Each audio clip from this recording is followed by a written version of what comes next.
কিছু কিছু কাজ আছে যেগুলো করলে এই ক্ষতিগুলোতে লিপ্ত হওয়ার সম্ভাবনা 100%। আর কিছু কাজ আছে যেগুলো করলে ইনশাআল্লাহ এগুলো থেকে বেঁচে থাকা সহজ হবে। মানে সহজ হবে বলতে ইনশাআল্লাহ আপনি বাঁচবেনই ইনশাআল্লাহ।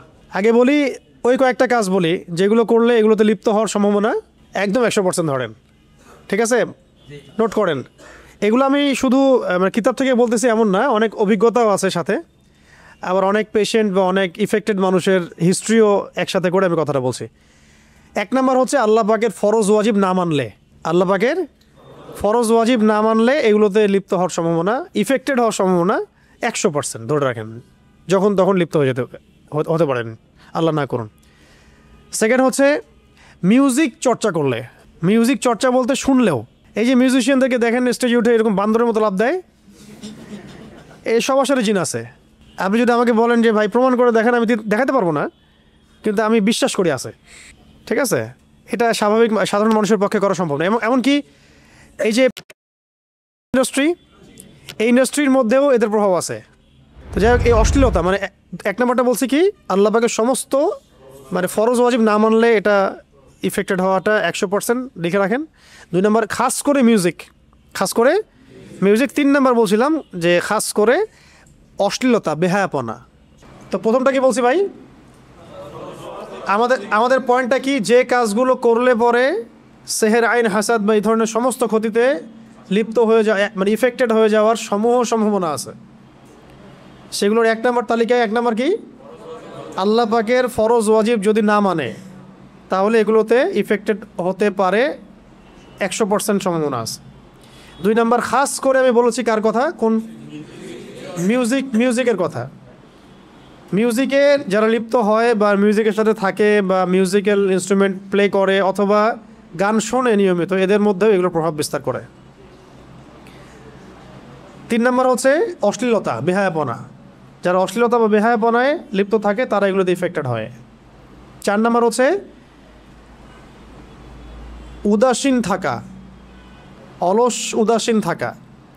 দেখবেন আপনি কিছু ভবঘুরে মানুষ আছে উদাসীন, রাত জেগে ঘুরে বেড়াচ্ছে, এমনি এখানে ওখানে ঘোরাফেরা করতেছে, কোনো জীবনের কোনো ভিশন নাই, মিশন নাই, উদাসীন ভবঘুরে টাইপের। জিন ধরে এদেরকে, সম্ভাবনা আছে। 5 নম্বর হচ্ছে পেশাব থেকে পবিত্র না হওয়া। পেশাব পায়খানার যে বিষয়গুলো আছে, ইস্তেঞ্জা আমরা যে করি, টয়লেট ওয়াশরুম, এগুলো থেকে পরিপূর্ণরূপে পবিত্র না হওয়া, এটা মারাত্মক। এটা তো 1 নম্বরে 2 নম্বর রাখা দরকার ছিল মনে হয়। আমি তো আসলে সিরিয়াল করে নিয়ে আসি না, আমি জাস্ট বলতেছি, আপনারা নোট করেন। যদি কেউ অপবিত্র থাকে পেশাব থেকে, পেশাবের ছিটাফোটা থেকে, নাপাক থাকে, এক কথায় নাপাক থাকে, এটা সম্ভাবনা আছে তার এগুলো ইফেক্টেড হওয়ার। ঠিক আছে, কটা বলছি? 5টা। একটা লিখেন যে মাদকদ্রব্য সেবন করে। মাদকদ্রব্য সেবন যারা করে বা এটার সাথে ইফেক্টেড থাকে, থাকে, এডিক্টেড থাকে, তারা এগুলোতে ইফেক্টেড হওয়ার সম্ভাবনা 100%। 7 হচ্ছে যারা দৈনন্দিন মাসনুন জিকির আজগারগুলো করে না। দৈনন্দিন মাসনুন যে জিকির আজগারগুলো আছে এগুলো করে না। এগুলো যদিও 1 নম্বরের মধ্যে পড়ে যায়, তারপর আলাদা করে বললাম যে মাসনুন জিকির আজগারগুলো যারা করে না তারা। 8 হচ্ছে নিয়মিত কোরআন তেলাওয়াত যারা করে না, নিয়মিত খাস করে কোরআন তেলাওয়াত যারা করে না।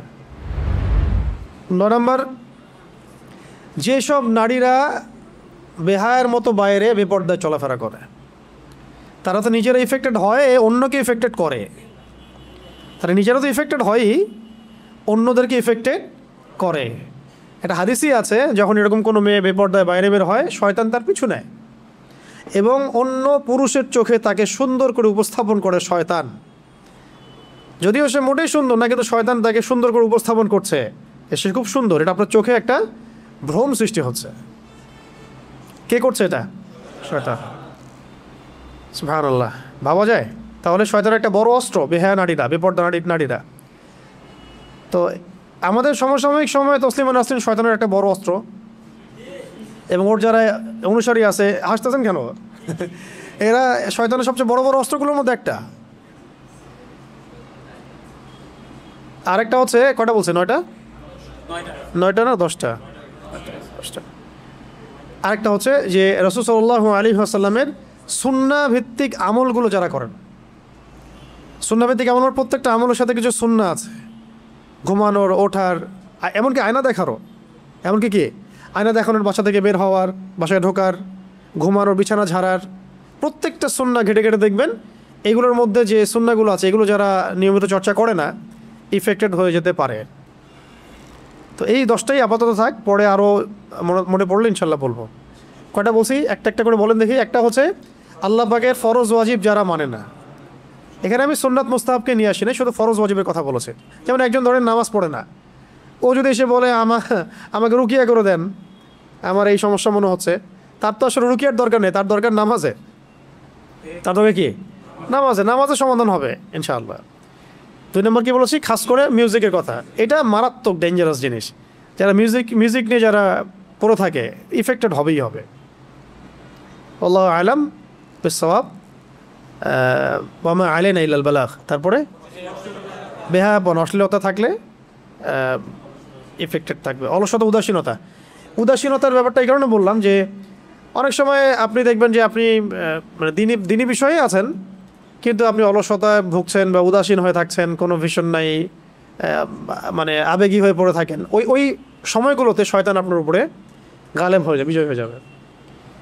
এমনকি একটা বিষয় ছুটে গেছিলো মাঝখানে, ওই ইমোশনের কথা যেহেতু আসলো, মানে প্রচণ্ড রকম ভয় আর প্রচণ্ড রকম রাগ, প্রচণ্ড রাগ আর প্রচণ্ড ভয়, এই সময়েও কিন্তু শয়তান হাবি হইতে পারে আর কি। প্রচণ্ড রাগ, প্রচণ্ড ভয়। তো প্রচণ্ড ভয় তো আলহামদুলিল্লাহ মুসলিমরা আমরা পাই না, আলহামদুলিল্লাহ, আল্লাহ ছাড়া আমরা কাউকে ভয় পাই না। কিন্তু প্রচণ্ড রাগ তো হয়ে যেতে পারে অনেক সময়। আমার তো হয়ই মাঝে মাঝে আর কি, আপনাদের হয় কিনা জানি না। তবে এখন আমি নিজেই অবাক হই নিজেকে দেখে যে আসলে রাগ একদম কমে গেছে। আগে খুব রাগ ছিল, আর মানে সব কিছুর হাকিকত যখন বুঝে ফেলবেন তখন রাগ কমে যাবে আর কি। তো প্রচণ্ড রাগের সময় শয়তান হাবি হয়। এই জন্য কিন্তু রাগের সময় নবীজি বলেছেন না যে রাগ হলে তোমরা কি পড়ো, আউযু বিল্লাহি মিনাশ শাইতানির রাজিম, অজু করা, রাগের সময় অজু করা, দাঁড়াইলে বসে পড়া, এই কাজগুলো করলে শয়তান হাবি হবে। আরেকটা কি বলছি, ইস্তেনজা, নাপাকি থাকে। নাপাক থাকলে খাস করে দেখবেন যে মেয়েরা হায়েজের সময়, নেফাসের সময়, এই সময়গুলোতে শয়তান হাবি হওয়ার চেষ্টা করে। ওই সময়গুলোতে যদিও আমরা নামাজ পড়তে পারছি না, মা বোনদের কথা বলছি, কিন্তু আজকার করতে পারে, আজকার জিকির আজগারে থাকতে হবে। আচ্ছা ঠিক আছে। তারপরে মাদক দ্রব্য, এটা তো আপনারা বুঝতেই পারতেছেন, যদি ও নিজের সেন্সেই না থাকে তো ও তো শয়তান ওকে যা করাবে তাই করবে। দেখবেন যারা মানে অন্যায় করে, জুলুম করে, তারা কিন্তু মাদক খেয়ে করে। হ্যাঁ, জেনা করতে যাবে মাদক খেয়ে, কাউকে খুন করতে গেছে মাদক খেয়ে।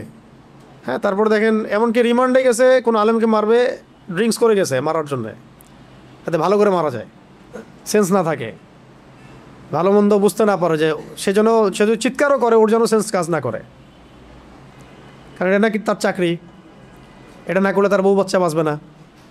বুঝতে পারছেন না? এই হলো অবস্থা। মানে নিজের সে ভাবখানে এমন দেখাচ্ছে যে সে কবরের ফেরেশতা, মুনটার নাকি, সে কারো কথা শুনবে না, মায়া দেওয়া সব শেষ।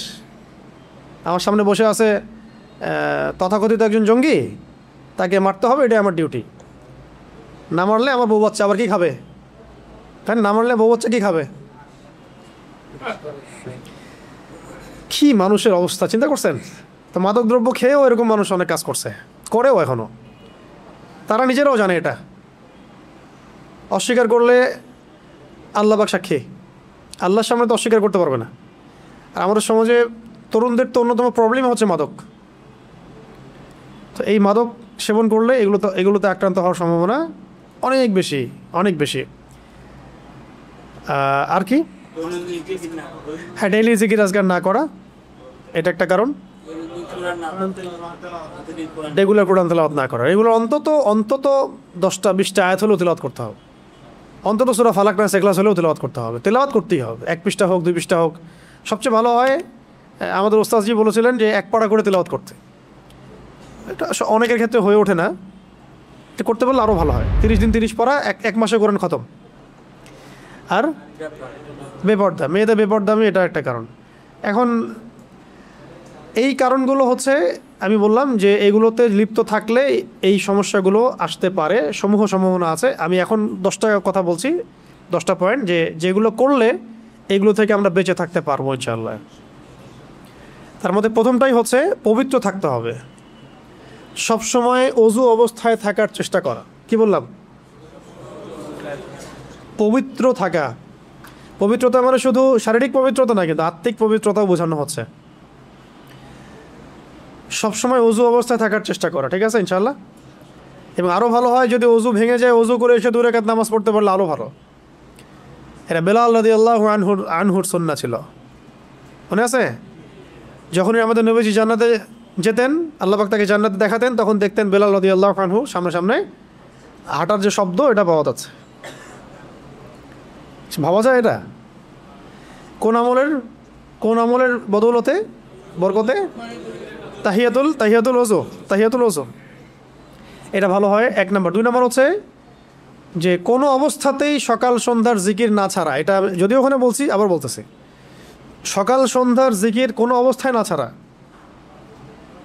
যেমন কিছু কমন জিকির আছে, যেমন আয়াতুল কুরসি, হ্যাঁ, তারপরে বিসমিল্লাহিল্লাযী লা ইয়াদুররু মা ইসমিহি শাইউন ফিল আরদ ওয়ালা ফিস সামাই ওয়া হুয়াস সামিউল আলিম। আচ্ছা, আউযু বিকালিমাতিল্লাহি তাম্মাতি মিন শাররি মা খালাক। কত দোয়া আছে, সূরা ফালাক, নাস, ইখলাস আছে, হ্যাঁ, সাইয়্যিদুল ইস্তিগফার আছে, মানে আছে তো অনেক। একটা তো নাম বলতে পারবো না, কিন্তু ওইটা নিয়ে আলাদা দার্স করা যাবে। আমরা চেষ্টা করবো যে দোয়ারও একটা সিরিজ আসুক, একটা করে দোয়া নিয়ে আলোচনা হবে ইনশাআল্লাহ। হ্যাঁ, তো এরকম সকাল সন্ধ্যার বহু মাসনুন জিকির আজগার আছে, এগুলো কোনো অবস্থায় না ছাড়া। এগুলো করলে ইনশাআল্লাহ আপনাকে এই সমস্যাগুলো ইনশাআল্লাহ কোনো ক্ষতি করতে পারবে না। কেউ যদি আপনার এগেনস্টে এরকম কোনো কাজ করেও, কুফরি করে, বান মারে, বা জাদুটোনা করে, বা সেহের আইন হাসাদ, এগুলোতে আপনাকে কষ্ট দেওয়ার চেষ্টা করে, সাময়িক কিছু আপনার মানে একটু অসুস্থতা হতে পারে, আপনি ঠিক হয়ে যাবেন ইনশাআল্লাহ, ঠিক আছে? 3 নম্বর হচ্ছে খাস করে রাতের আমলগুলোতে গুরুত্ব দেওয়া।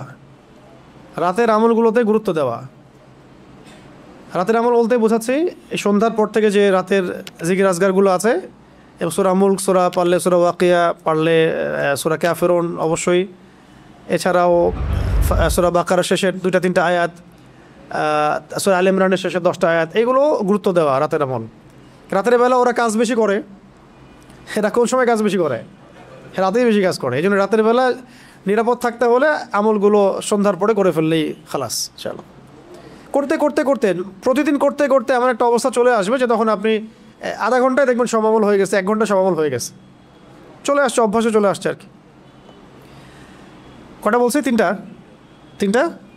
4 নম্বর হচ্ছে কোরআনের কিছু সূরা অবশ্যই মুখস্থ করা, বা এগুলো নিয়মিত না হলেও মাঝে মাঝে পড়া। কারণ এই সূরাগুলো দিয়ে, এই আয়াতগুলো দিয়েই মূলত সেহের আইন হাসাদের চিকিৎসা করা হয়, ঠিক আছে? অনেকে বলেন না যে কোন আয়াতগুলা বা কোন সূরাগুলা আমাদেরকে একটু শিখায় দেন, বলে দেন যে এগুলো দিয়ে চিকিৎসা করা যায় কিনা। চিকিৎসা এগুলো নিজেই করতে পারবেন আপনি। এটা যে বিশ্বস্ত ডাকির কাছে গেলে তো ভালো, যদি নাও যান, নিজের এগুলো জানা থাকে, তেলাওয়াত সহি থাকে, আপনি অজু করে বসে ওই আয়াতগুলো তেলাওয়াত করে পানিতে দম করতে পারেন। সেই পানি আপনি খাবেন, বাসায় ছিটাবেন, সেই পানি আপনি গোসলের পানিতে মেলাবেন, সেই গোসলের পানিতে আপনি 7টা বড়ই পাতা বেটে দিয়ে দিবেন, 7টা বড়ই পাতা পিষে দিয়ে দিবেন, দিয়ে ওই পানিটা যেটা আপনি পড়লেন, মানে সূরাগুলো যে পানিতে পড়লেন, সেই পানিগুলো মিশিয়ে দিবেন। এই গোসলটা অনেক ইফেক্টিভ। অনেকে এমন হয়েছে একবার গোসল করার পরে ভালো হয়ে গেছে, এমনও আছে। তো কোন আয়াতগুলো সেগুলো একটু বলে দেই। সবগুলো বলা হয়তো পসিবল হবে না, আমার মনেও নাই সব। 1 নম্বর সূরা ফাতিহা, এটা তো সকল রোগের শেফা। 2 নম্বর সূরা বাকারার প্রথম 5 আয়াত, প্রথম 5। তারপরে সূরা বাকারার আয়াত নাম্বার 255 এবং 56, 255-56 আয়াতুল কুরসি এবং তার পরের আয়াত আর কি। এরপরে সূরা বাকারার শেষের 3 আয়াত। চিকিৎসা বলে দিচ্ছি আর কি। এগুলা শিখে রুকিয়া সেন্টার খুলেন কালকে। আচ্ছা, একটা হতে পারে আমরা এখানে রুকিয়া সাপোর্ট দিতে পারি, সেন্টারে রুকিয়া করানো যাবে না হয়তো, রুকিয়া কনসাল্ট করা যেতে পারে, রুকিয়া কনসাল্ট করা যেতে পারে। যদি কারো এরকম প্রবলেম মনে হয় তাহলে আমাদের এখানে যোগাযোগ করবে, কিছু পরামর্শ দেওয়া যাবে আর কি ইনশাআল্লাহ। ঘরে ঘরে ছড়াই পড়তেছে দিন দিন। কয়টা বলছে? 4টা না? আচ্ছা, আরও এরপরে সুরাতুল আল ইমরানের শেষের 10 আয়াত, 10 বা 11 আর কি, 10 বা 11 নম্বর, 11টা আয়াত। মাঝখানে আরও কিছু আয়াত আছে, যেমন একটা হচ্ছে ওই যে ওই কুলিল্লাহুম্মা মালিকাল মুলক, এই আয়াতটা আছে। কত নম্বর আমার মনে নেই এখন, আমার নাম্বার মনে থাকে না আর কি। কুলিল্লাহুম্মা মালিকাল মুলক, এই আয়াতটা আছে শাহিদাল্লাহু আন্নাহু লা ইলাহা ইল্লাহু ওয়াল মালাইকাতু ওয়া উলুল ইলমি কাইমান বিল কিসত, এই আয়াতটা।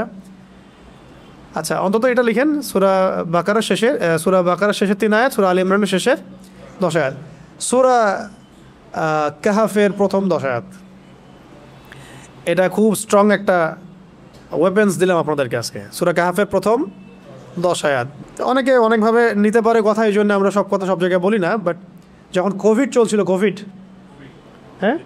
কোভিড চলছিল না যখন, তখন আমরা তো মাহফিল করতাম, তখন কত মানুষের সাথে মোসাফা করছে ঠিক নাই। আর মানুষ বলছে যে স্যানিটাইজার ইউজ করো, মাস্ক পরো, সোশ্যাল ডিস্টেন্স মেনটেন করো। আর মানুষ তো আমাদেরকে জড়ায় ধরতে চাইছে, কিসের ডিস্টেন্স?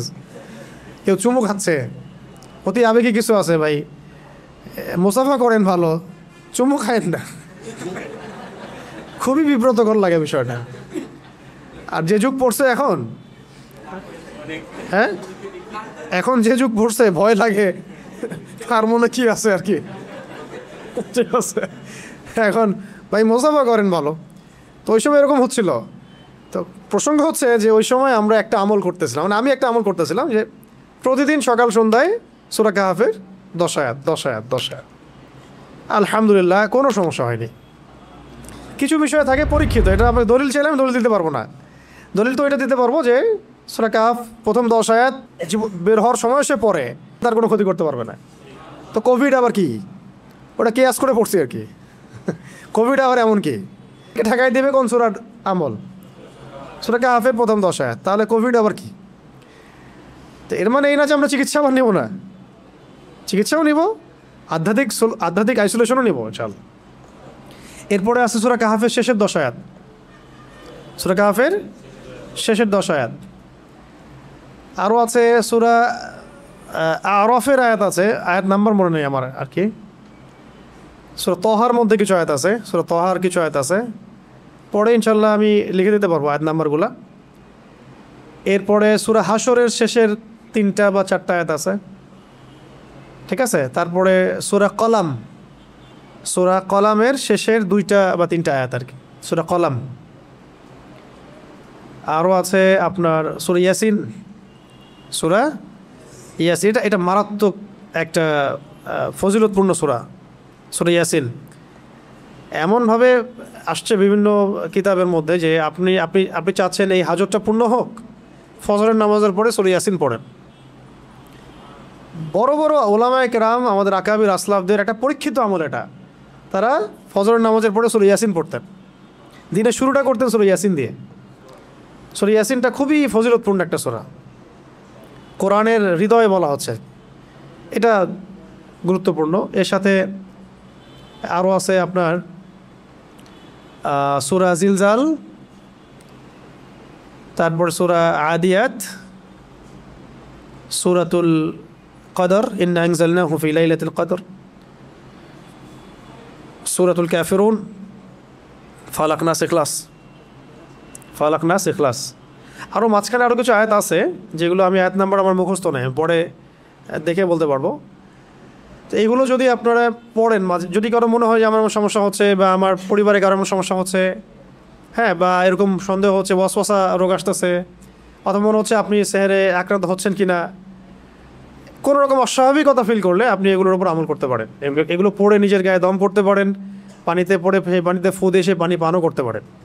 এই পানি আপনার ঘরে ছিটাতেও পারেন, এবং এই পানি দিয়ে আপনি গোসল করতে পারেন। গোসল করতে গেলে খেয়াল রাখবেন ওখানে বড়ই পাতা 7টা বেটে দিয়ে দিবেন, ব্যাস ইনশাআল্লাহ এই আমলগুলো করলে আশা করা যায় কি হবে, এই সেহের আইন হাসাদের বিষয়গুলো থেকে আমরা নিরাপদ থাকতে পারবো আশা করি ইনশাআল্লাহ। 5 নম্বর হচ্ছে আল্লাহ পাকের বুজুর্গ কোনো ওলি বা শায়েখের সাথে সম্পর্ক রাখা। আল্লাহ পাকের মকবুল বুজুর্গ কোনো আল্লাহর ওলি বা শায়েখের সাথে সম্পর্ক রাখা, নিসবত রাখা, সম্ভব হলে বায়াত করে ফেলা। জি, সম্ভব হলে বায়াত করে থাকা, মানে এটা এই কারণে ভালো, এটা ফরজ না, এটা ফরজ কোনো বিষয় না, মুস্তাহাব হতে পারে, মুস্তাহাব বিষয়। এটা ভালো এই কারণে যে আপনি একজনের গার্ডিয়ানশিপে থাকবেন, যে কোনো প্রবলেম আপনি তার সাথে ডিসকাস করতে পারবেন, ডিল করতে পারবেন, এবং এটা তার উপর জিম্মাদারি হয়ে দাঁড়াবে আপনাকে ইসলাহ করা, আপনার সংশোধন করা বা আপনার সমস্যাগুলো দেখা। এটা যদিও অনেক বেদাতিরা এখন নিয়ে এটাকে মিসইউজ করতেছে, কিন্তু এটা একটা সুন্নাহ, একটা মুস্তাহাব তরিকা ছিল শুরু থেকে। প্রত্যেক বড় বড় ওলামা একরাম, আকাবিরগণ, আসলাফগণ এই সিলসিলার মধ্য দিয়ে আসতেন। সবারই শাইখ ছিল, সবারই ওস্তাদ ছিল, সবারই কোনো না কোনো আল্লাহর ওলির সাথে নিসবত ছিল, এমনকি আমাদের ওলামায়ে দেওবন্দেরও সবারই। এখন এই যুগে এসে এগুলা অনেকেই একা একা সবাই পণ্ডিত হয়ে যাচ্ছে, এটা ভালো হচ্ছে না আর কি। তো এটা আমাকে বাংলাদেশের গ্র্যান্ড মুফতি নামে খ্যাত যিনি ওস্তাজ, তিনিও আমাকে বলেছিলেন যে সেহের আইন হাসাদের এগুলো সমস্যা। আমি জিজ্ঞেস করছিলাম যে অনেকে জিজ্ঞাসা করে যে এগুলো থেকে বাঁচার মুনাসিব আমল কি মনে করেন আপনি, তো উনি আমলের কথা না বলে বললেন যে আল্লাহর কোনো অলির সাথে সম্পর্ক রাখা। তো অনেকদিন আগের কথা, তো এখন আমরা বুঝতে পারতেছি যে আসলে এটা কতটা জরুরি। তো এরপরে 6 হচ্ছে যে জামাতে নামাজের পাবন্দি করা, খুব জরুরি। জামাতে নামাজের পাবন্দি করা। 7টা হয়েছে, 7 তাহাজ্জুদের সলাত পড়া, তাহাজ্জুদের সলাত পড়া। তাহাজ্জুদের সলাতে বেশি বেশি দোয়া করা যায় এবং ওই সময় দোয়া কবুল হয়, এবং এই সময় আপনি যা চাবেন তাই পাবেন সব ইনশাআল্লাহ, যদি আপনার আকীদা ঠিক থাকে, রিজিক হালাল হয়। 8 নম্বর হলো যে আল্লাহ পাকের কাছে বেশি বেশি দোয়া করতে থাকা, আল্লাহ পাকের কাছে বেশি থেকে বেশি দোয়া করা, নামাজে দোয়া করা, নামাজের বাইরে দোয়া করা, দোয়ার বই প্রয়োজনে সারাদিন পড়বেন। একটা সময় পেয়েছেন, 1 ঘন্টা ফ্রি আছেন, আপনি মুনাজাতে মাকবুল বইটা নিয়ে পড়ে ফেলেন। অনেক দোয়া আছে, দোয়া পড়তে থাকলেও তো দোয়া করাই হচ্ছে। দোয়া মানে আল্লাহর সাথে আপনার কানেক্টিভিটি থাকলো, এবং এটা আপনার মনের মধ্যে শান্তি নিয়ে এসে দেবে আর কি। ঠিক আছে, তখন দেখবেন আপনি রিল্যাক্স আছেন, কুল। আরেকটা বিষয় মাথায় আসতেছিল, কয়টা বলছি, 9টা না? গোপন দান সৎকা করা, কি করা, এটা মারাত্মক মারাত্মক অস্ত্র। শুধু আল্লাহ দেখবে না, আর কেউ দেখবে না, এমন দান সৎকা করেন শুধু আল্লাহ দেখবে, কেউ দেখবে না। এমন কিছু গোপন আমল করেন যেটা শুধু আল্লাহ দেখবে আর কেউ দেখবে না। ওই আমলটার ওসিলা করে যদি কেউ আল্লাহ পাকে এসে দোয়া করে, আল্লাহ আমার এই সমস্যাটা আল্লাহ তুমি দূর করে দাও, ইনশাআল্লাহ দূর হয়ে যাবে। পরীক্ষিত আমল গোপন দান সৎকা করা।